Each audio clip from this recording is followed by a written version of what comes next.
We've traversed the tombs of Naxxramas. We've climbed every cliff on Black Rock. Now the world cries out for heroes. As a new evil rises, there will be danger. There will be doom. There will be ancient temples filled with relics, treasures, and traps. Who will answer the call?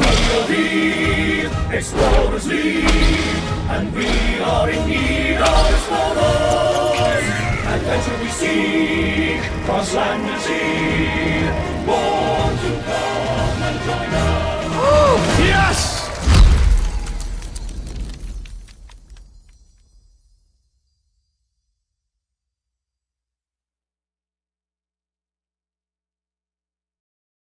Greetings, ladies and gentlemen, and welcome back to the SL I-League StarSeries tournament.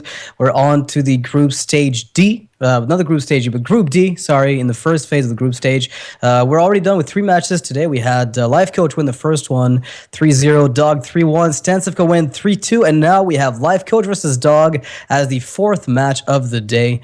It's going to be kind of interesting. We saw his lineup earlier. It actually did amazingly well against StarSeries. We'll see if he can get as convincing a win against Dog. What do you think of Lifecoach's chances overall? Like, have you seen him practice enough maybe to come out on top? Well, I'm thinking here about the matchup in particular because apart from the Rogue, it seems like every other matchup is being favoring Lifecoach because he plays such slow decks, such high value decks that might just outvalue the controlled decks from Dog, right? He's playing the mid-range Paladin. But with he is playing a Paladin Sky Golem, so we don't quite know what's at the bottom of it, right? There may be Kel'Thuz's odds. There may be a very, very slow deck lurking in that one as well. We just haven't seen everything from it, so might be more of a mirror match than we think. Okay, interesting. So this would be something to watch for. I mean, the Paladin versus Paladin, it's a grind, but when someone has a Kel'Thuz in his deck, everything can turn, right?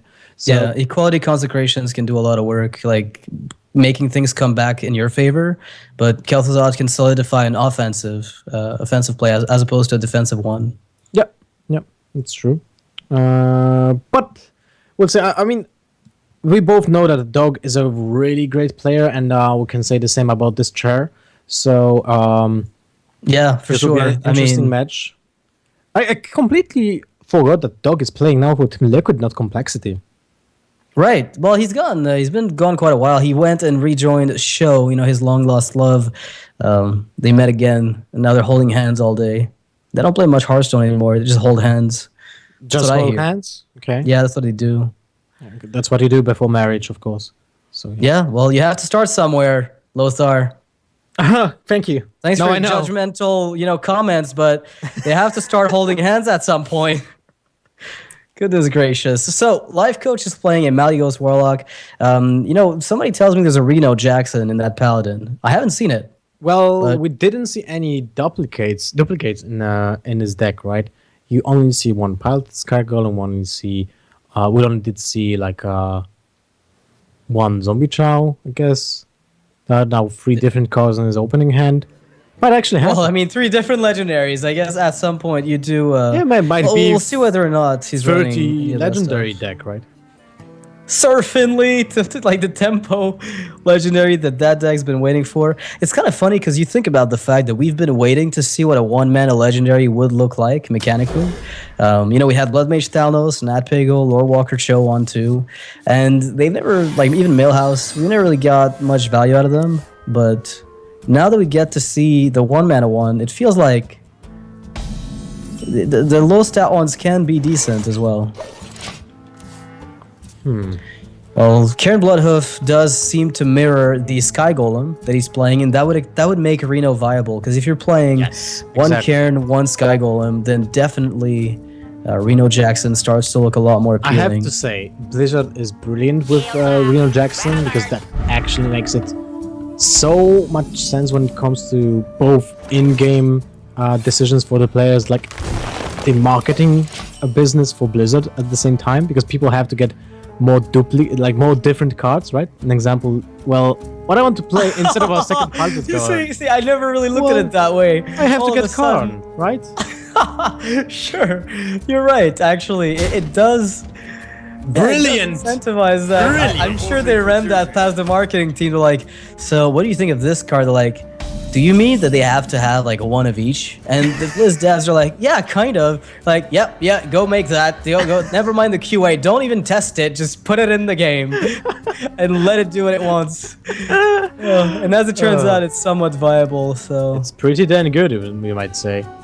yeah, it's kind of interesting though because it's cards like Mind Games, right? That just they're terrible, or Mind Vision. But you know, like Mind Games, you have to get it as an epic from a pack. And if you want to have fun with the card, you do have to keep that epic. So it's filling the game up with cards that you wouldn't play competitively, but are still pretty darned amazing as far as the casual Hearthstone is concerned. Anyway, back to the game, Lothar. After your accusations of Blizzard trying to manipulate us into buying cards, do you play anything on the coin, or do you just wait for that Emperor on the coin? I feel like it's too good, right? Yeah, I guess so. No, it looks like a very simple turn. Dog is going to get the curve of his life after this. Yeah, 10-5. I mean, this is so good to have the Emperor on 10-5. So you can follow it up with the Dr. Boom. And then on 10-7, you can squeeze both 5-drops and 4-drops in the same mana. So that's just insane. Yeah, I actually really like... I mean, Lifecoach right now seems a bit puzzled. He's like, how can this turn 4 be so passive for a Druid? Like, how many 5, 6, 7 drops are in his hand right now? Like, can I play Murloc Knight, and does that stop him? Because if he plays Murloc Knight, he is almost forcing Dog to play Swipe off curve, assuming Dog even wants to play it. So, I think Lifecoach will have to opt for the Knight here.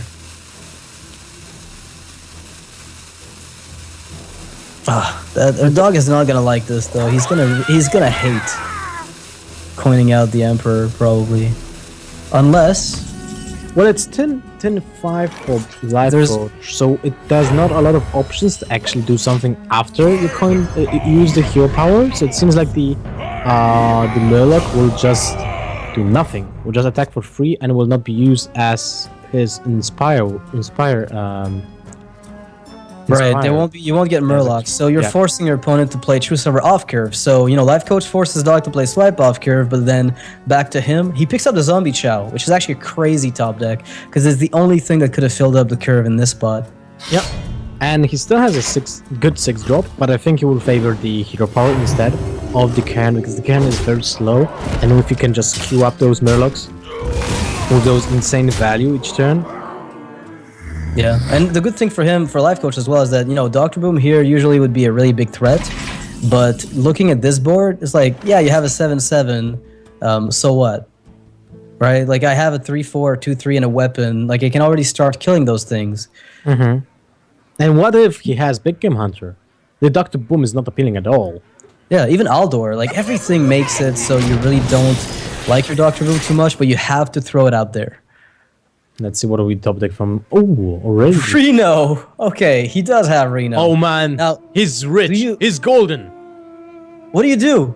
What do you do? Do you consec? Like, do you hero power then consecrate? Like, how do you approach this? I mean, you should probably just hero power first, just to see the outcome from the Murloc Knight. Want to see what kind of Murloc pops out, because it might be the charging Murloc, which will deal 2 damage. Then you don't have to use the consecration. But then you don't have anything else, so it doesn't make any sense. I mean, I feel like the two attack charging one doesn't make like Murkai is probably the best one, right? Yes, the old Murkai probably. You can lose one of those too. Yeah, I like that. You attack with True Silver, you attack with Zombie Chow, then you consec everything. Move quickly. I mean, yeah. What if you consec first? What if you lose Zombie Chow? There's 50. You have to use your 25 into 50-50 to lose the Zombie Chow. Right, it's like a 12-point bet. It's pretty unusual. Oh, unfortunate for him. He actually changed his game plan because he expected the Murloc Knights to live, but still, it still does quite a bit of work here. Yeah, it's quite unfortunate for Lifecoach to lose the second Murloc Knight, but at the same time, the first one lives. Right, so he does get it back. He wanted to keep a Murloc Knight alive, ideally too, but it works. He can play. He started putting down the big threats of his own at this stage, but this force of, I mean, the Savage War is really scary. Now he knows that there's no, most likely there's no second to Silver Champion. The Azure Break might be very sticky to the board, and that makes it very uncomfortable for Lifecoach, because living up spell power on board is something you don't want to do at all. Yeah, and one thing to say too is that he saw the Emperor. If there's a force of nature Savage War here, he's dead. But he can play around that. There's no way he Right. can play around that. He just has to drop the Dr. Boom, and then the next turn Tyrion, and afterwards there's the that's the turn. Those are the turns when he actually has some options, in my opinion. But turn 7 and 8 seem to be pretty straightforward. Yeah, Reno basically begs for swipe to be used. So you're not doing. I mean, it does actually. Yeah, Reno does make sense because if there's a swipe, then that's 6 mana taken away, and he has to use 5. He hits the Reno for 5, and then hero powers down the other one. He's only got 2 mana left over, and then you can play Tyrion right afterwards. And I think you're in a good spot. Okay. Well, I didn't see that Reno Jackson coming, but Yeah, it's only good because you're playing around the combo, guaranteed, and you still get to play Tyrion without being excessively worried. Although right now, the combo is still a scary thing. exactly. And this is what I didn't like about the Reno Jackson. I mean, if there's a combo, you probably will lose any time. Like, you can't really play around the combo, in my opinion. And if you do that, you lose a lot of value from the Big Game Hunter. From the Dr. Boom. Always when I say Big Game Hunter, I think of I would like to say Dr. Boom instead, but it's like always there's a Big Game Hunter when you. Well, I mean, they're intricate. Like you can't talk about one without talking about the other, right? Like Exactly. they're just. Siamese You don't twins. play one if the other doesn't exist. They're like nemesis. Like that's basically it. Oh man. So Reno Jackson here could start chipping away at the Belcher's health. What does that do for you though if you're Lifecoach, right? Like that's the big question. And what does Lifecoach do? I mean, he's gonna run into Keeper. He's gonna run into Sylvanas. Let me think. I think he has to chip away at that health though.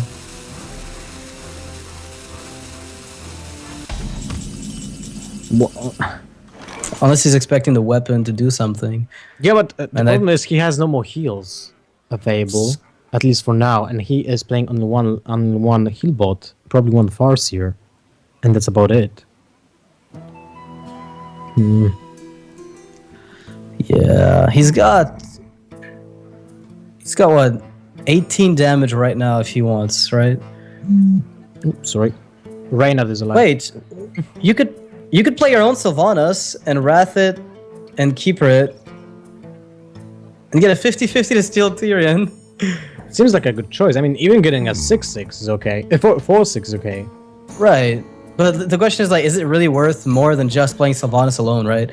Like, that is the question that really we have to ask in this spot. But you're aware that there's Calcuzat in opponent deck, so maybe it's just better to play it on board. You're right. So he's just gonna push face here, which is setting up a crazy Savage Roar. The Sylvanas he's got is what he assumes is gonna carry him to be able to use the Savage Roar no matter what. And I think that's a very good spotting, because right now Lifecoach is basically out of it, right? Yep. It's pretty much impossible for Lifecoach to recover from this. This is why I didn't like the winner. Look at that. He's sitting there awkwardly for 2 turns. No, he got rich. What are you talking about, Lothar? Cool. Reporting for duty. Get rich or die trying, right? There's a combo, but it's not even needed. So All right, well, the Druid taking the Savage Roar to the face of Lifecoach, which means that Lifecoach will get and be forced to replay this Paladin until he wins with it. He did get that as a really convincing win against Tensivka, but against Dog, it does not seem to line up nearly as well. And with a Rogue left, I'm not sure if I'd like to play against that, although Reno tends to exhaust the Rogue at some stage.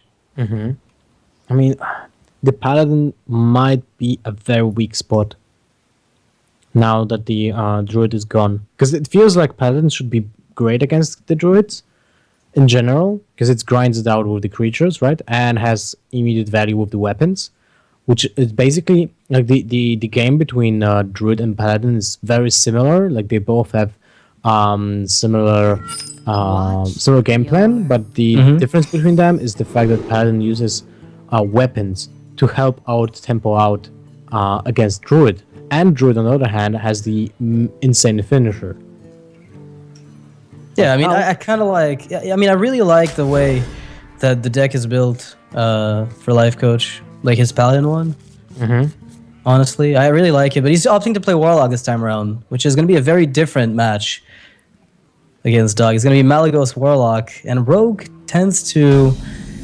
Wow, he threw away the Zombie Chow, so I feel like he doesn't need it to contest the board. Doesn't expect any kind of shenanigans with the Raptors. He's seen a Dog play it earlier.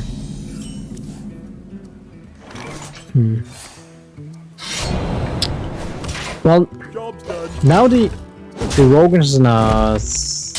I would say it's in a good spot, because there's no need for him to be super fast, and this is being acknowledged by Dog by using the hero power twice, even though he can develop the deadly poison right now too. But of course he doesn't do that because he wants to not give any information to Lifecoach about what can he do with the upcoming turns. So I like that. Right, he wants to keep everything as hidden as possible. You don't want to, let your opponent know, hey, I might have a backstab, an eviscerate, and a deadly already set up, right? Yeah. Oh, a prep for sprint. Well, that's pretty good. Makes your card, your hand, that is, be up to 9 cards, which is more than the handlock has at the moment. And if you're going to win this and compensate for the card disadvantage that you usually accumulate in this matchup, you're going to need to get that sprint early. You should have been playing Mountain Giants right now. Yeah, it'd be pretty good. And Doc wishes he was playing Mill Rogue. Hand Rogue, that's what it is. Clockwork Giants and Mountain Giants. So for the Lifecoach, it seems like this is a matchup that was really bad for the Rogue for a very long time, until the oil was added to the game. Yeah. The oil just switched so much tempo and damage output for the Rogue that it actually makes the matchup even, or maybe you can say even is favoring the Rogue. Some people do say that Rogue is favored, yeah. I don't think Usually it's necessarily right, obviously. Like Dog, for instance, right? Yeah. Dog will say that the Rogue is favored. I don't remember Dog saying Rogue was worse against anything. Maybe he might have mentioned Aggro Hunter at some point. But even that now, I think at some point he said, oh no, it's fine. It's an okay matchup. Well, then he should play Rogue in every single tournament format, right? Well, does it? I think that's pretty much what he does, though. I'm ready to learn. Interesting. Yeah, against the council of some of his friends, he actually plays Rogue probably the most in tournaments of anyone that I've seen. Maybe Hyped plays it more. But even Hyped was... I was talking with Hyped lately, and he was telling me that he even has to drop the Rogue because it's such a bad situation, but it's bad shape. So, yeah, people have been trying to experiment to make a new deck out of it, right? Like bring back the tempo approach with eggs, raptors, creepers and whatnot. Exactly. It's an interesting deck. Angry Chicken, Blood Imp, or Undertaker. What bad card are you looking for? Hey, wait, Angry Chicken with Defender plus a coil. That's 6. It comes with its own power overwhelming. Wow, sick, bro. Yeah, that is actually really sick, isn't it? Although Blood Imp looks a little bit better.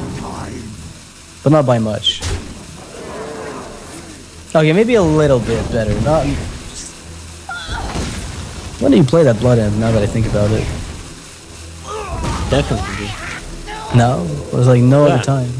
Yeah, there's no other time because it's turn 5, right, for Lifecoach, and he would like to curve out with. Well, he didn't have the Emperor before the Mortal Coil, so that wasn't the plan anyway. But now he has the perfect curve, right? He has Dark Bomb and Malagos already in hand, so the Emperor can be played instantly on the board. Honestly, I feel like Dog might just Yeah, he's gonna have to go for like attack, flurry into redagger, and then pilotage. Just pilotage favor, sorry, and then redagger later to set up a crazy burst with the South Sea. Because there's a lot of damage for Dog in that hand. If you can just get to that sweet spot, which is about 2 turns from now. But he needs preparation for that too. Yeah, he really does. Because the dagger not being already equipped is going to cost him quite a bit of time. Wait, what I'm talking about? It's 7 mana with the pirate, so he can do that freely next turn. Right, but it's only 1 oil, right? So you're not pushing necessarily lethal depending on what the warlock's holding. Yeah, you have to dagger next turn, then you have to go South Sea oil, and without prep you can't flurry. So there's 5 on board right now, right? Yeah. Seems like a risky turn for Lifecoach, but it makes sense because you guarantee yourself that you will squeeze more cards in the future, and this might be very important.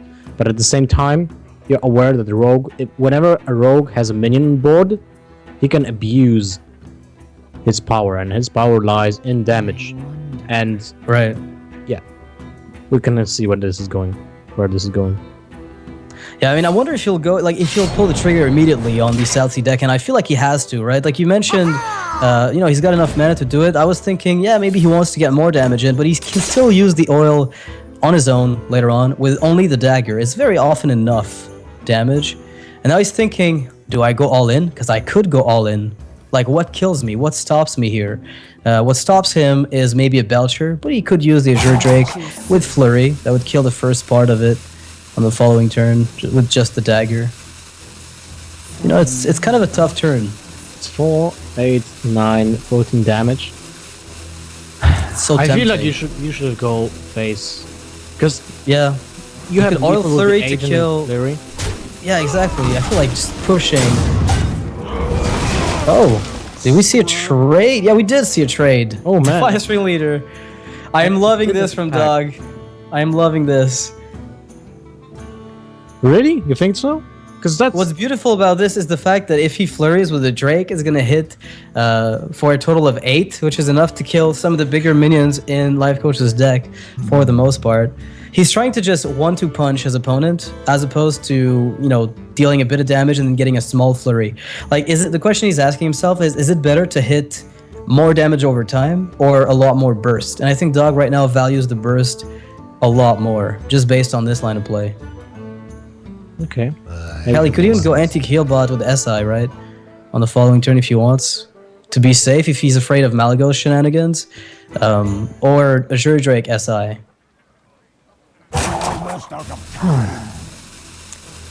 Lifecoach. What a turn. I'm still thinking about setting up lethal for the next turn. Wasn't it just so risky?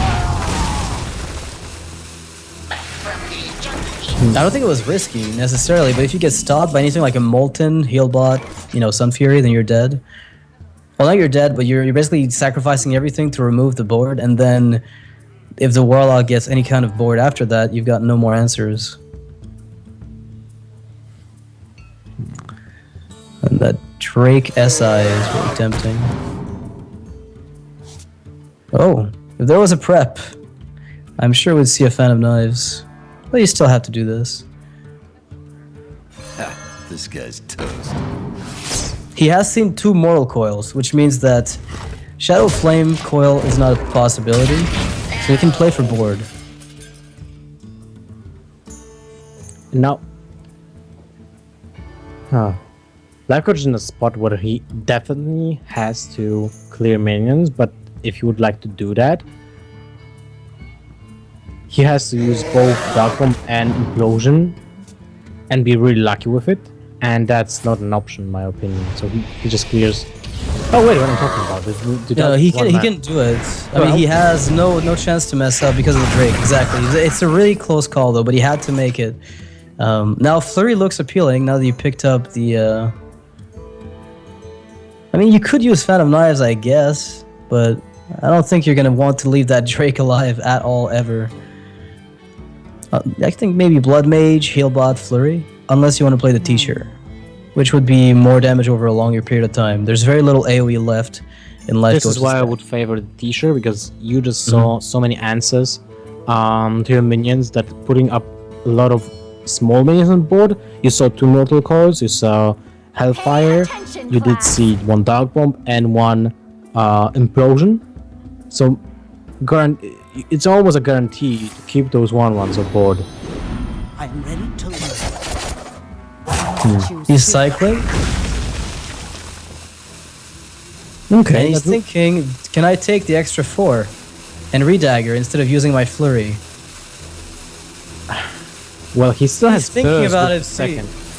Right, that's exactly the thought he's got. But the thing is, if you do that, then you're not really allowing yourself like any wiggle room beyond the next turn.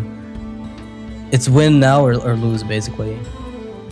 Because if you're on 10 health and you're not playing to heal bot, and you're playing to push for damage, then you're expecting to win on the following turn guaranteed, which, as we all know, is not necessarily happening against a Warlock. There's no saps either for Dog, so any taunt is going to put a big dent in his ability to push for lethal. But in this situation, there was no saps yet. So if Lifecoach goes for the Twilight Guardian, which should be the safest option. Yeah, Drake, see what you find, and Twilight Guardian, probably. See, if you pick up Defender, he's got a Sun Fury, Molten. Okay, this was even better. Yeah. Now we can This drop. I think so too. I think so too. You've seen 2 flurries. Yes, right? you see two flurries, and Sap is pretty much. Well, you know what? No. You could bait the sap now, right? Because the teacher doesn't allow for a good oil. Not necessarily, at least, depending on how things line up.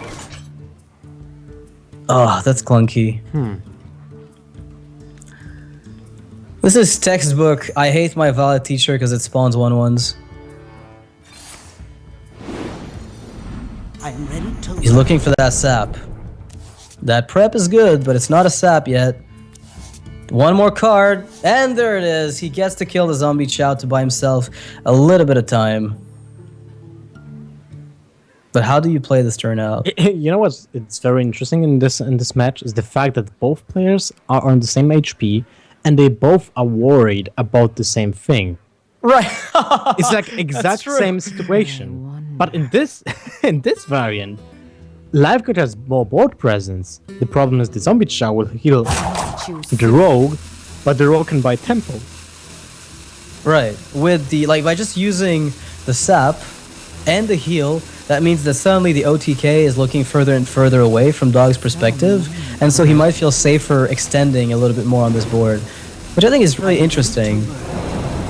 I'm really liking this game so far. It's been pretty back and forth.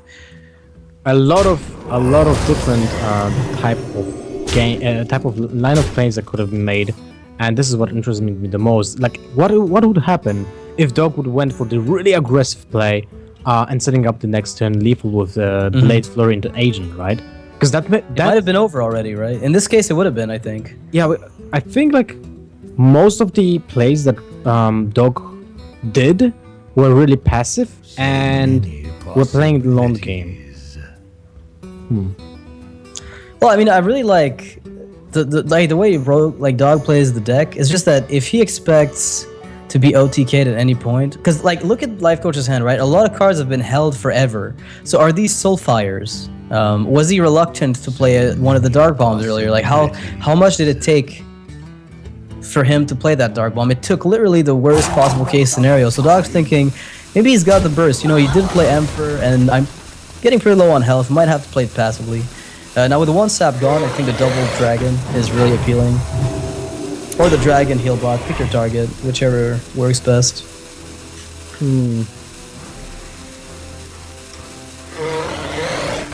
I like double dragon a lot more personally. I think it gives you...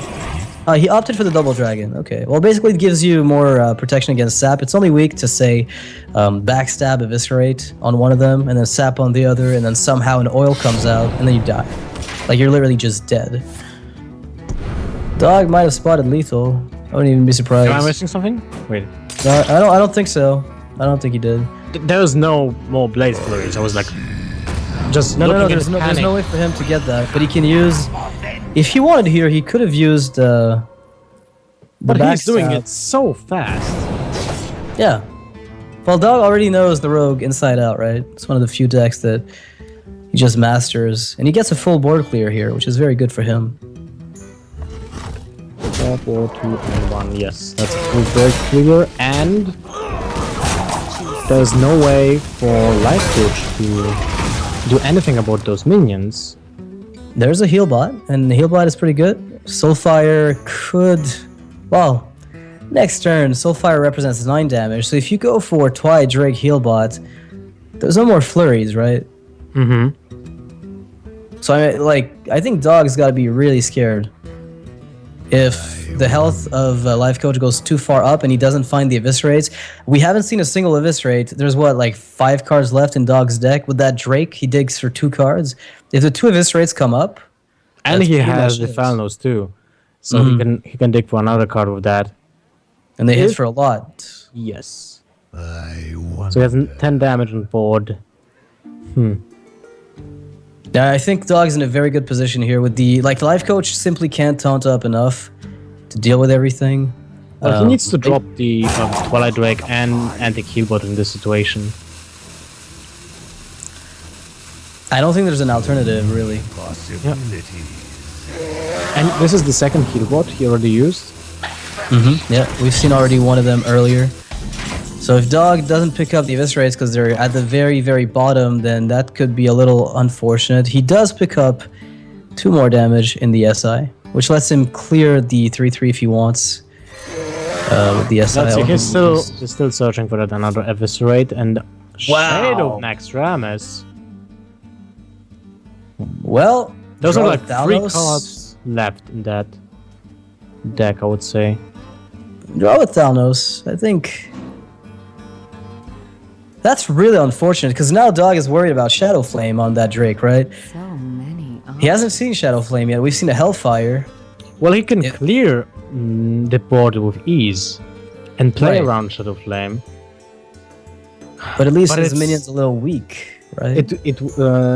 If there would be a Shadow Flame on a newly played minion, it would be as much devastating to him, even more devastating to him than being aggressive right now. Okay, he is going to take the defensive play. He draws, picks up the Eviscerate, will finish off the Twilight Drake with it if he wants to, or he can just, go face with it later with more burst. He's playing it very defensively. Again, he needs to dodge the Shadow Flame. He knows it. He absolutely knows that Shadow He Flame... plays the long game, and that's the problem. How do you play a long game against that type of decks? Oh no! Oh! Oh no! Ran with Dr. Boom and that Soulfire on the Drake. Well, this is the only Boom play. bots. Right, there's nothing else. Yeah. Hilarious. There's about to be a lot of RNG shoved into this game forcefully by Lifecoach. He needs to get rid of this Drake, though, because if the Eviscerates get spell damage buffs, that's it. Alright, so he loses the BGH, which he doesn't need, fortunately for him, but look at this damage output. That's you a can lot of go damage, Shade. but SI double Eviscerate, that's... So, oh, sorry, BGH, SI Eviscerate. 15, 16 damage, 18 damage. Yeah, 2 off lethal. You gotta go for it. You gotta go for it. Maybe the Warlock's not able to clear up anything. You can't possibly, start playing defensively. You shove. That's it. Well, he was So playing last defensively push. the whole game, and that was the problem. I think right now what he's thinking is, do I dagger up for the extra 1 damage? And I think the answer is yes. You dagger up, you SI, next turn you shade double eviscerate, and then you have lethal with your dagger charge. So that would have to be the question he's asking himself, right? Oh, he goes for the double eviscerate now. That's all right, so long as he makes sure that he keeps the shade for the second eviscerate. He needs to dagger, is all that he needs to do this turn. He can't possibly use his second eviscerate this turn, or he doesn't get the lethal. All right, he's setting up 1 turn lethal, that's it. Lifecoach has to do a lot of work with these boombots, or pick up some kind of Belcher, Saving Grace. Oh, how much Malachos- is that? That's 8, 10, 14, of course that's enough, but if those boom balls are hitting face, For enough damage, they do nothing for now. that's the pretty first boom unfortunate. bot from 4, so you know. Ugh, that's kind of the worst case scenario for Lifecoach. And honestly, there's no way he wins now unless he taps into an answer, right? Well, if those bombs would have gone phase with 4 damage each. Right. It might have worked, but right now it's like, yeah. The victory is but a dream. Dog is like, yeah, I don't really care too much, so long as you don't taunt up on me. Lifecoach will Lifecoach not- is thinking, do I tap? What is he tapping for then? He used. I both. don't know what he's got. Right? There's no way he can tap for anything because I think Farseer? Farseer would actually keep him alive, right? Yeah, but the problem is he has nothing else. So putting up a 4-12 on board is more important than just taunting, just going up for a save from a potential second eviscerator, because the odds of having the eviscerate still might be a 50-50, might have been the last card, right? So I'm blaming him for playing the Malagos. Yeah, he was going to see perhaps another card if the eviscerate was missed, and otherwise he wasn't going to win. So Dog is up 2-0 against Lifecoach. So apparently Rogue is pretty good, as it turns out. Yep. And Always favored. now the Paladin has to be abused 3 times by the whole Lifecoach lineup to win the whole game if he wants to make the reverse sweep. And well, it's possible. It's possible. The There is a Druid, Paladin from Dog, right? We talked about that earlier. It might be a weak spot. Fight with honor. I will command the light. let's see what the Life could bring. It's a Paladin versus Paladin. Yeah, it's going to be the Reno version versus the control/mid-rangey version from Dog that we saw. But based on the Kings, it looks like it's more of a standard mid-range after all. Now the coin is on Dog's side, and if Lifecoach wouldn't have picked up that zombie chow from the top of the deck, it would have looked awful. Yeah, I think this starting hand from Dog is as good as it's ever going to get for Paladin beginning. But Lifecoach with that zombie chow is able to slow down the bleeding to the point where suddenly Kel'Thuzad and Dr. Boom are almost good. Equality for Dog ensures that he will have an answer to the first big threat. So this kind of changes a lot too when it comes to the possible type of plays he will do in the future. Seems like an easy There's a trade. Keeper Demon as well for Lifecoach is giving him a lot of mileage For the for next trading turn. up. I think he just, unfortunately, he will have to use the Keeper of the Older Man next turn because it's just too slow otherwise, unless he use Consecration. That would be an interesting. I think Consecration's almost, justifiable in this spot. The thing is, your 1/1 is the only thing that lives afterwards. He's got an Acolyte of Pain. I just feel like the 3/4 body and the 3/2 that's left over are, good enough to be played. It's only weak to like Blessing of Kings, I guess, and then a double trade coming from Dog. Like a weapon hit plus a 1/1 going away. And then you can use True Silver to finish off whatever got Kings. So I kind of like that. I kind of like it. Yeah, you're playing I a bit feel off like- curve for the rest of the turns, though, right? If you do that. This is a very interesting turn, and I would favor the Keeper of Older Man, but it's unfortunately very bad against Blessing of King, and that's a Yeah, problem. it's a marginal call all around. It's like there's no clear answer. You could make the case for Consecration because now Keeper, if it gets answered with Kings or True Silver, forces you to play really awkwardly on 5. And possibly even 6, depending.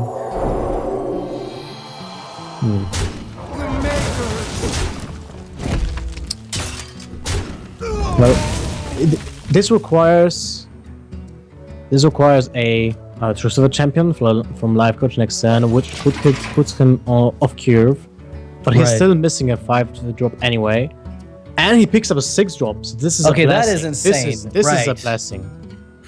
That is 'Cause- crazy. And the fact that he still has Consec, right? That gives him so much, wiggle room. Yeah, and it also puts Dog in a very uncomfortable position when he has to answer that Emperor as soon as possible. But to do that, he would have to use the equality, which he doesn't want to do at all because he knows, especially if he plays on the 1, that he needs to keep that for the crucial turns when something big like Dr. Boom or Kel'Thuzad drops. I'm not sure. what this cog hammer is going to be able to do. I mean, it might be used later on. I mean, what's your play here? Do you just play double juggler? I mean, you almost don't want to overextend into consec. Maybe juggler cog hammer is good. I kind of like that. Juggler cog hammer looks really sweet to me. Yep, that's not bad. I'd probably play it now. Yeah, if anything, it's going to make that. It's kind of like the whole warrior syndrome when they're stuck with a weapon, like a death bite, with only one charge up, like with 2 charges up. That is. And the first one has to be wasted on a divine shield. That's kind of what you're doing to Lifecoach, except worse because he doesn't even get the AoE off of it. Must move quickly. Put this apple on your head. I mean, putting on the cog hammer here makes Lifecoach choices very limited, Reporting for duty. but it doesn't. Oh wow. Okay. It's very interesting. There we because go. It leaves up, that leaves up the knife juggler weak to the Crucible champion. To be honest, I didn't see that coming from Dog. I thought that he would like to guard his minions as much as possible because his hand is so low value. And it's getting even worse right now because this kind of board is not pushing for consecration from Lifecoach, so it doesn't make any sense if you have to overextend next turn with another knife juggler into whatever can you play. But a Peacekeeper draw makes it changes a lot now. I mean, it's kind of interesting the way the dog plays the turn, because right now what he's basically hoping to do is to flood the board to a point where Lifecoach can't respond to it. At some point in the game, he's just hoping to unleash all the musters. He has to wait for quartermasters. We know he's running those, and that will change a lot about the way he's going to play the game. As soon as he finds a quartermaster, I can guarantee the game's going to look very different. That's true. Reporting for duty. I mean, the second muster has to be kept for that. Now, Dog is forced, absolutely forced, to make the trade into this Emperor. No way he can leave it alive. And that means that he's basically given his opponent an opportunity to stabilize if Consecration is drawn, because Zombie Chow ends up dying not too long afterwards. So we'll see what Lifecoach does here, but he's got options. He can do... There's almost no line of play that doesn't work. I would still favor Dr. Boom. Well, yeah, when wouldn't you? Yeah. Right? It's as though it was made for turn 7. It was made for turn 7, and even though it cost 6, Yeah, would favor it. Oh, but Lifecoach disagrees. He goes for the consecration already. The Acolyte? I like that. Very interesting, because he goes for the long game here. Oh, one turn away for Dog. Not quite the turn he wants to be on for this. And you know what's interesting is the Kel'Thuzad from Lifecoach with that creeper. That gives him so much value. It's Okay, so then. frustrating. It's like you get muster for battles repeatedly. The problem is he's still weak to equality, but he can play around it. So yeah, why not? Okay, let's I do it. really liked a lot the Acolyte Yeah. and Hunted Creeper. He makes so So much annoying. sense with the Kel'Thuzad on next turn. I wonder.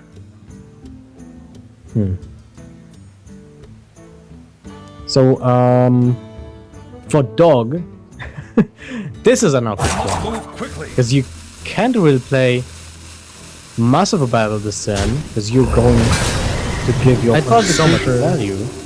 Oh, he's doing it. He's seen the consec. He's like, yeah, you have consecration. I can't do anything against it. Is that what he's doing, or is he playing the Temple Aldor? I thought for a second I saw him hover over consecration. I mean the muster. Yeah, and he's not using anything else this turn. Coghammer drops to... Well, he kind of don't want to use the Coghammer, because that can land on your Acolyte of Pain. He will not draw cards. But what if you trade with the 1/1 into the 3/3, then you Coghammer the Acolyte, just because it's annoying to your opponent, and it stays alive, and then you use KT to save it back after it dies and the shield's been gone. But this like, you doesn't put could pressure technically on do board. it. If you just play KT here, Kel'Thuzad is a huge threat that allows you to take the tempo back if your opponent has to respond to it. And the only way to respond to that creature is basically equality or a silence. I must move quickly. Lifecoach is really thinking this one through. I kind of like just Dog to Boom as well. I mean, I don't mind it. Like, worst case scenario, what is it? Like, equality consec, and then your initiative is back to you, and you just play KT. Like, what's he gonna do to that one KT? Doesn't even matter what you bring back to life after that point. Yeah. And speaking of the devil, Holy crap. worst case scenario just manifested itself. Well, he has to use it. Otherwise, he leaves the Dr. Boom on board. I wonder. Yeah, And no, you that's- have, and the good thing is he does make a 1/1 after that, which, although it looks negligible, it follows with Muster for Battle Quartermaster afterwards. And if he takes the 2 Boom Boss to the face, the 3/1 he's got stays alive, and that can mean a lot for trading purposes. So we'll see what happens for Dog, but that was a really clutch top deck. Very good draw. Well, let's see what will be drawn for Lifecoach too, because he had that Acolyte of Pain. Quickly. Tyrion. Reporting for duty. Goodness, he took 7 from the Boom Boss. To be honest, Ouch. I would say that Lifecoach would like to see damage go into the Peacekeeper instead of the Salmon David to the face. Well, 7 damage. I mean, would you take it for free? I mean, instead of getting board control, I would still favor board control in this position. This matchup is not about dealing damage right now. It's about having something that sticks to the board, right? Because I then you guess win you're right. anyway. Let me. Yeah, I mean, But if you play Tyrion here, I mean, I guess you're still okay. I would play the Tyrion here because the Tyrion allows you to kill your opponent into turns if it dies, even if it dies, right? So I mean, So- there's no way Dog can respond to it. If Tyrion comes out, Dog goes Muster, tries to pop the shield, and then dies to the weapon that comes out. Like, he has to basically play, like, just play Tyrion, and then Dog has to basically get his Tyrion or go for Muster, Quartermaster, and pass. He has to literally pass because he can't afford taking the damage. It's pretty crazy, honestly. Well, unless there is no such thing as Tyrion Forging coming down now, but I'd be surprised. And Lifecoach does put down the Tyrion and puts his faith in the light at the same time. Huh. Peculiar. What to do? Pretty much just play stuff. I kind of like the Sky Golem though, because you could get an extra 1/1 next turn, and you can't use the weapon right now without dying. Arms, men. well, deal through damage to the Tyrion this turn if you do Quartermaster, and that's also important. Well, you would have done that anyway. Yeah, exactly. And So- now what? I guess it's Cockhammer time. Cockhammer and Kaltuzad, and you go face. This I is can get 8 behind damage. 8 damage, and your opponent has to get a taunt. You don't care about those 3/3s. Think. Because your opponent will have to trade everything and will still not be able to kill Kaltuzad because there's Right. the Divine Shield. So you're looking, basically your opponent's looking for, they have to have equality, maybe Or lay on silence. hands plus equality back to back or something crazy. That is a very unlikely scenario. But if Dog is playing lay on hands, that could be a card, that gives him equality, and then he makes 2 trades, stays alive, and suddenly the game is still looking like he can win it. But it's gonna be a very, very important top deck for Dog if he picks up the lay on hands. Otherwise, this is looking pretty grim. Lifecoach is going all in. He's like, yeah, I'm gonna put minions down and protect them. Don't really need to do too much. Oh, he KT. got Divine Shield on the Tyrion. Reporting for duty. Well, the Dog is setting up. I mean, Lifecoach is setting up as whoa. Oh my If god. only does he have lethal? I can't really see the health net now. He's got 18 18? damage. He has it. No, does he have it? He's on 18. There's Tyrion, man. No, but he has to attack and then he sacrifices. Oh yeah, he can't use his weapon. Never mind me. I'm a jaded old But, fool. I was like, come on, man. I couldn't see the health totals because Skype's quality is like, too low. Yeah. I didn't see that. Ah. Like the pixelated. Right. Did you say that? Pixelated numbers were Pixelated, just too much for me to see. Well, that will not do it for Dog. He's gonna have to replay this Paladin, and this is kind of what we were afraid of for him. However, Lifecoach has Malagos Warlock left with a Druid. It's definitely not impossible for Dog. I mean, Druid versus Pally, how do you rate this matchup? Druid versus Paladin. Well, you need to get those innervates out. Otherwise, I think it's very hard for the Druid to make a good game against that kind of slow Paladin, because it will just grind you out with those Coghammers and Quartermasters. Yeah, This is the problem. I mean, Divine Shield, so you need your swipes when the muster comes out. And you also have to have a good response. If the Paladins, early game looks like Zoo, they go Coin, Juggler into Minibot, and then somehow you can't get the Aspirant to stick, and you never find your ramp or at the wrong time. I feel like Paladin is supposed to be favored in this matchup, but we'll see exactly if it goes that way. I mean, with a start like Zombie Chow, Muster, Coghammer, the Aspirant is not looking very threatening. Let's see. Wow, Zombie Oh Chow, my less goodness. massive battle. If Lifecoach won't have a swipe in the opening hand, this will look very big. But he has Innervate. He can get that turn 2 Paladin Shredder, which will get answered with a possible Coin Muster and sacrifice a Zombie Chow. But if what comes out of that Shredder is good, then that's going to spell trouble for Dog. He's got the Shade too. He's curving.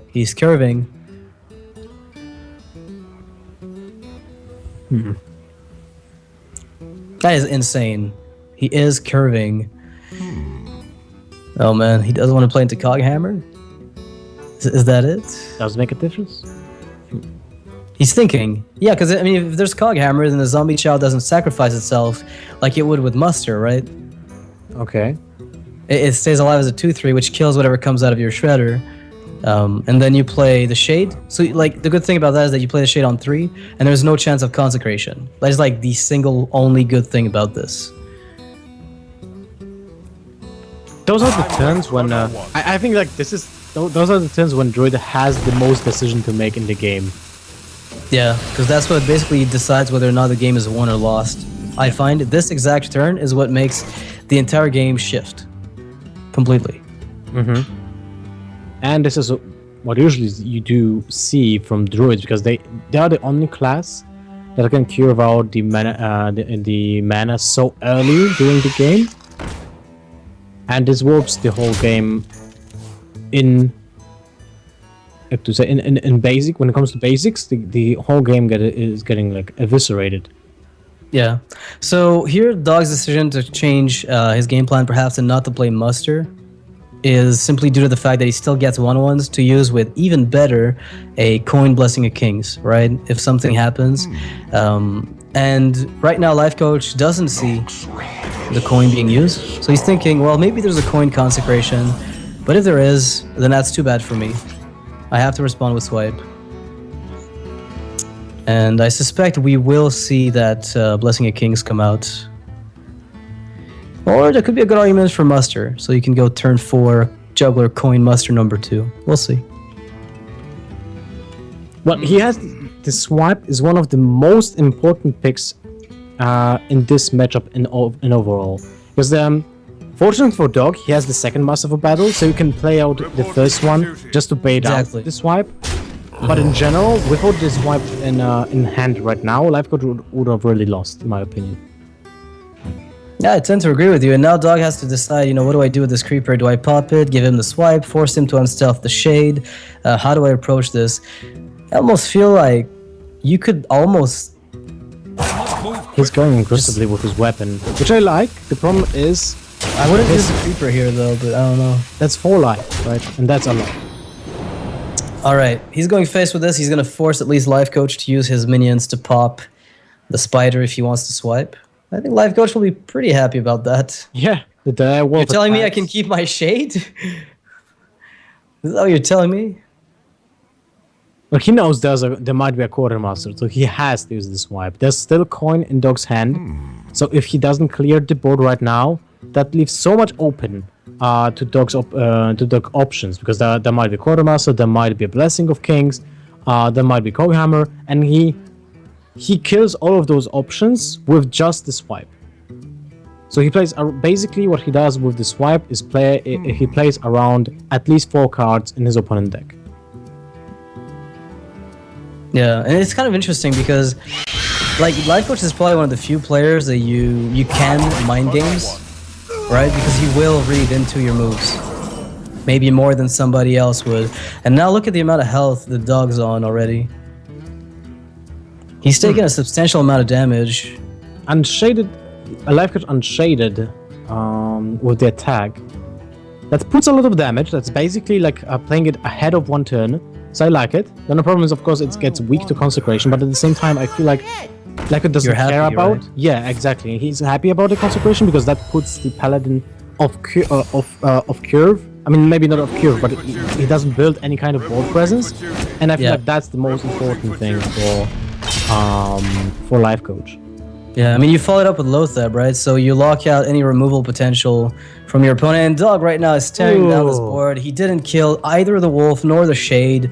And he's thinking, this isn't looking very good for me right now. And he's not wrong. It's just that right now, if he kills this wolf and he somehow stabilizes with Lothab, maybe gets some, maybe like a Belcher, even a Defensive Argus, he's able to stabilize against the aggression, but he has to find minions to do so. Wow, he killed the wolf instead of the shade.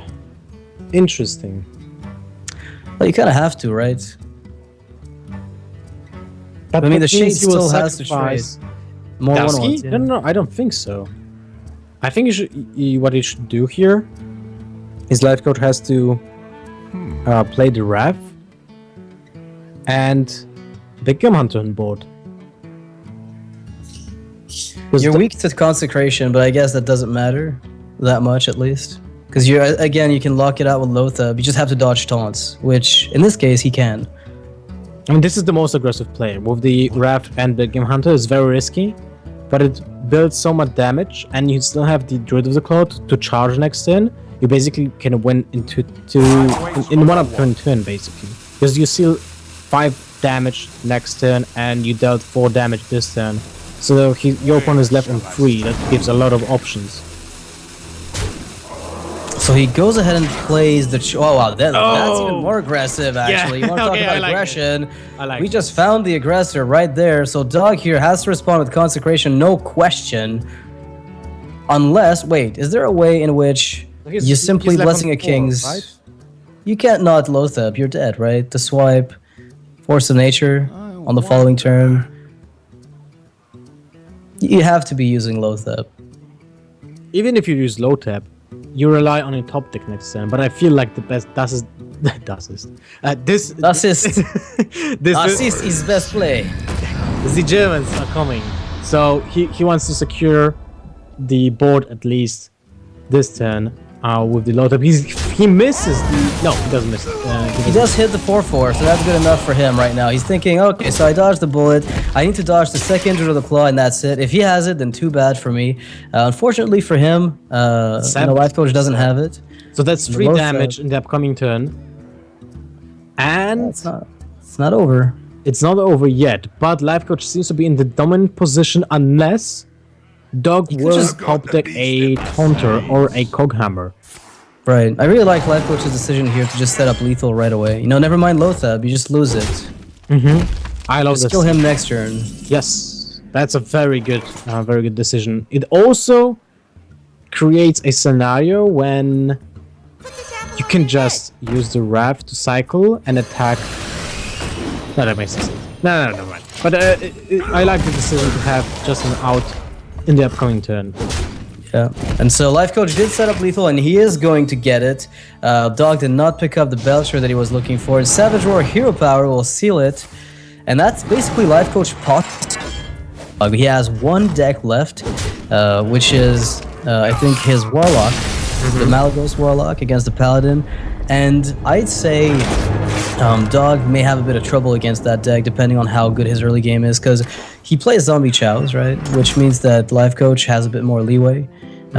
He has the qualities, but they're not as good against Malloc necessarily as they'd be against Handlock, when you can remove some of the big stuff. So we'll see. I like Lifecoach's chances here. Yeah, and now he, like, the Warlock, the Reno Warlock, he can be very grindy. And that's something that I think he needs in this matchup, because that's the... Wait, that's the Dragon Warlock. No, it's not Reno Jackson Warlock. I'm mixing up 2 players with Sansivka. So Lifecoach chances with the Dragon Warlock. We did see today this matchup already, right? No, it was Secret Paladin. Shall be mine. God, everything is mixing up. I will. Yeah, everything is kind of getting mixed up at this point. We've seen so many of the new decks that have come out. So, I yeah, feel don't like know. Lifecoach still might be having a slight advantage. In this matchup, in this particular I feel like he does too, just because of the way that the deck pans out. He plays double Twilight Guardian, which is really annoying for Dog to deal with unless he had a really sick early game. Kings doesn't kill it, the way that it would kill Ascension, right? On a 1-1, you absolutely have to have 2 attack, or True Silver plus a 2-2.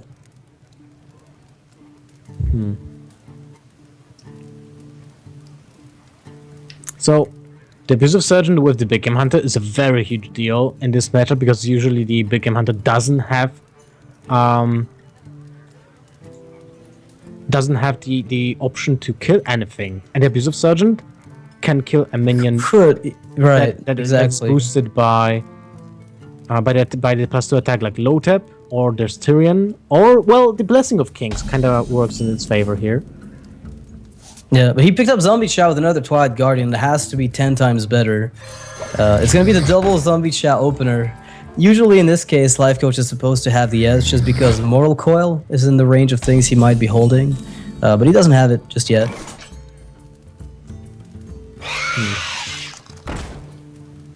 Job's done. So 2 Zombie Chows on the board seems like something we see often. Yeah, today Okay. seems to be the Zombie Chow comeback day. Like, everybody's playing 70 Zombie Chows. It's like, that's pretty much all you see, almost. Curiously enough. Now, one of the good things about Lifecoach's hand is if he wants to Dark Bomb, he could, which protects the Zombie Chow a little bit. And he can even just coin out the Twilight Guardian into Twilight Guardian. I feel like he has the Azure Tornado Drake Guardians enabled, is something that he wants to do. Yeah, he wants to tap, but the 3/6s really offer a lot of opposition to Dog's own board development, and Dog has no draw, whereas Lifecoach can turn on the draw whenever he feels like it.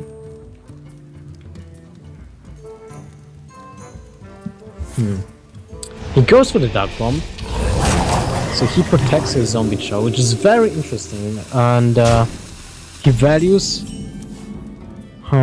What does it change? Let's think. I mean, it only dies to Coghammer. What it does is that it forces Dog to basically not kill your minion when you can kill his. And Dog's now in a position where he's like, yeah, well, do I get Shadow Flame on a bad board like this? Does that ever happen? He pops the Creeper and then he Shadow Flames this Zombie Chow. Like, do I have to worry about that as well? Yeah, but the Blessing of Kings will make a huge difference here. Yes, I mean, it does make a difference, but that's kind of what you expect as a game plan from the Paladin. I hope that the minion doesn't die soon enough to some kind of AoE. I mean, he did see a Dark Bomb, so he knows that using the Kings means the minion is only weak to something like Demon Wrath. I don't think so. He just plays double Hellfires and that's it. And I should have Yeah, sorry, not Demon Wrath. This is not the Renal Lock. It's just the double Hellfire, of course, and Shadow Flame. This is the turn when he would like to have the Dark Bomb, you know? Abusive Sergeant would look pretty cool right now. Yep. So I guess you do have to play that. Do you commit to that second Drake just because you're cleaning up the board? You're getting rid of that 5-attack minion. You get rid of that 5-attack minion, but at the same Oh goodness, that hurts. you need that Hellfire, Lifecoach. You need that Hellfire ASAP. So you attack with the 5-2, then you play Juggler Muster, and you see where the knives fall, but there's almost no chance. Like, you can, at worst case scenario, use your weapon. Let me think. I mean, this is really good for Dog. Yeah, Well, Lifecoach still has a Drake, right? The thing is that now Dog is curving, right? This may not be Mysterious Challenger, but it's close enough to being dangerous. How much mana does Lifecoach have? 5 now? Yes. He's going up to 5 right away. So he can't So he can tap play the Drake. Hellfire, so he needs to play the Drake unless he gets Another a... Drake. No, I figure you still go for the Azure Drake because you need Hellfire. With playing by playing the Azure Drake, you achieve this a better outcome because your Twilight Drake will die anyway. It's just on one HP difference, but at the same time you gain 2 mana and 2 life by drawing 1 more card because you need to life tap. Basically, it's a life. Yeah, it counts as a life tap. Like you trade 1 health on your minion for 1 card draw, which obviously is worth quite a bit more. Now, Dog also doesn't want to let this Drake live, so he's gonna have to make the trades. He's gonna see where the juggler sends the knives. So he's not playing around the Hellfire because obviously there's none. It would have, it would have been already used, so I like that a lot. He goes super aggressively, and the Pirates kind of might be seeing the deal. And the Corruptor, I mean, you could play the Corruptor with Soulfire, but look at the things you could lose. Well, I think this is the You last can't kill a 6/4, right? You can't do that. You have to just corrupt and pass. It's just, oh goodness! Please do not lose anything, Lifecoach. What did he lose? Dr. Boom. Dr. Boom. Well, to be honest, it wasn't the best. I mean, there wasn't the biggest issue here. Right. Wow, this is a tournament medic. And it's a tournament. Oh no! Wow. First time that happened. This is pretty dank. I haven't seen Sky Golem in a long time. That's pretty much why that's the case. Sky Golem is just coming back. It's pretty cool to see that card, come back in the metagame. It's very unique. It's kind of like the Shredder, but less toxic because it comes in later in the game. That's just kind of... the drops seem to be less impactful.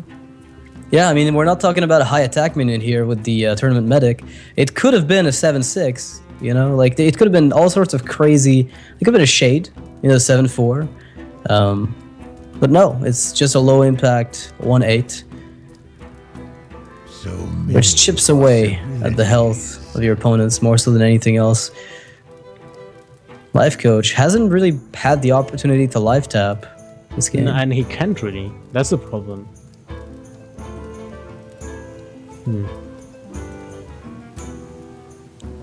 Well, in this situation, if you tap, what are you looking for? The heal bots, right? So basic tapping is decreasing the value of the heal bots by 2 damage each turn, by 2 heal basically. But if you go for the peddler, you can also go for the for basically a mortal cause, which is the same as drawing. He gets another Soulfire. He gets a taunt too, so he can play the taunt alongside BGH, and that is very good. And that is amazing. But right, he's still not out of woods yet, because that single Keeper of Ulduman. Oh my God, the Blessing of Kings. Wait. This is the second one. This is 7, 13, 8, 9, 10, 11. 3, 5, 9. Yes, 11 damage. Yeah, put him. Like the Boombots should finish the job at some point, right? Like you just Kings, Uldaman, and then either Consec wins or Boombots win, or you just use Consec with the Kings now. Like pick your choice. I think at this stage it's basically whatever Dog wants to do, more so than what he has to do. Yeah, it's a lot of damage. Lifecoach without his little Voidwalker on the board. Oh, hello, Coil. I needed you earlier. Yeah, he needs to get a heal bot, right? Oh my God, this is such a difficult situation. Well, I mean, you coil or you die. So, do you void? I mean, you Voidwalker coil. Voidwalker coil, and if it's healbot, you play the healbot, and you live for just a little more. If he goes for this, that means he's searching for the owl, right? Or is he just letting the Boombots smash? I mean, What? Well, he's alive. It seems like he's alive based on the greenish hue of his cards. He's alive. Double coil. Could he pull it off? I think he's actually alive if he doesn't die to this Boombot. He can do this. Maybe. He's dead. Rip. Yeah. You see the cards change color. You're like, yeah, no, that's... Oh, you got the... Oh, the Boombot off the top. Goodness. Oh, that was funny. Same thing next time, yeah, but that was funny. All right. Well, that is not going to be a reverse sweep for Lifecoach. He does eventually go down to Dog, which seals the series 3-2. So it was a pretty close series. Liking this. Lifecoach did win 3-0 earlier, but he nearly got 3-0 this time. So Dog is going to take the win, which means I think Dog is up 2-0 in the group stage. He won one against Cypher earlier, Yes. and now versus Lifecoach means he's basically Cypher- got the edge, Cypher right? won. Oh, Cypher went 3-1. That's right. Sorry, my bad. So for now, it looks like Cypher is leading with one win, and Lifecoach has also one win but one loss. Right. And the It could last, equalize though, right? We got Cypher in hot form for the last match of the day. yep, we'll see how that goes, and we'll have the other matches tomorrow. Usually, the player with 3 wins advances, but yeah. Yeah, We'll see. exactly. Usually when you're 3-1, you're almost guaranteed a spot. 2-2, there's a chance depending on how the other players performed in your group. Someone must have had a really horrible result for you to go through at 2-2, but it happens once in a while. And so we'll have Cypher as the last match of the day, and we'll see if Cypher can get himself another win to stay ahead in the group. It's possible that Hotform takes it this time, which means that he would be able to get himself into a 1-1 spot and put everybody at 1-1, basically. Yep. And now we'll be going to a short break, so don't go anywhere. We'll be right back with the next match.